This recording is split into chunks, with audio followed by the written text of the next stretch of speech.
Sebuah penampungan pengungsi internasional di Sidoarjo dirusak oleh para pengungsi tak bertanggung jawab.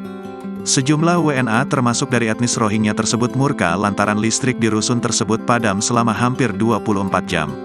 Penampungan pengungsi internasional Puspa Agro di Sidoarjo dikabarkan dirusak oleh pengungsi yang tinggal di penampungan setempat pada Jumat, tanggal 8 Desember tahun 2023, malam.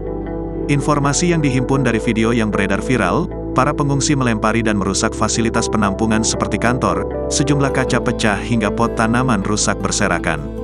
Bahkan mereka juga merusak pintu hingga jebol. Kadif Keimigrasian Kanwil Kemenkumham Jatim, Herdaus membenarkan peristiwa tersebut. Saat ini pihaknya sedang melakukan penyelidikan atas peristiwa pengerusakan itu. Kami bersama pihak kepolisian sedang menyelidiki aksi pengerusakan yang diduga dilakukan oleh WNA penghuni penampungan, katanya Sabtu, tanggal 9 Desember tahun 2023, malam.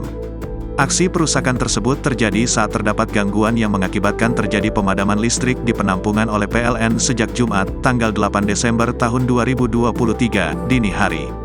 Pada Jumat siang, para penghuni melakukan protes atas gangguan pemadaman listrik tersebut.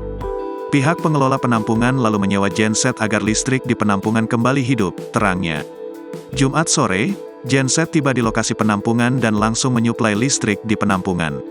Sekitar 1 jam setelah genset aktif, pihak penampungan menerima informasi dari PLN bahwa aliran listrik telah menyala dan bisa digunakan, sehingga pemasangan dan penginstalasian genset dihentikan dan proses penyambungan kembali menggunakan aliran listrik PLN.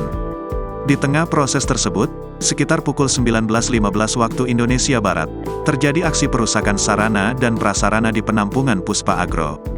Informasinya ada sekitar 30 penghuni yang melakukan perusakan, terangnya. Kejadian tersebut berlangsung sekitar 15 menit.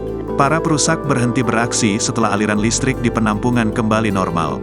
Para pengungsi yang melakukan perusakan lalu lari bersembunyi, ujarnya. Atas aksi tersebut pihaknya mengagendakan pertemuan dengan para stakeholder, termasuk dengan International Organization for Migration. Ini dapat dikategorikan sebagai perilaku pengungsi yang tidak sepantasnya. Akan ada evaluasi dan pembinaan sebagai bentuk pertanggungjawaban, ucapnya. Download Tribun X sekarang.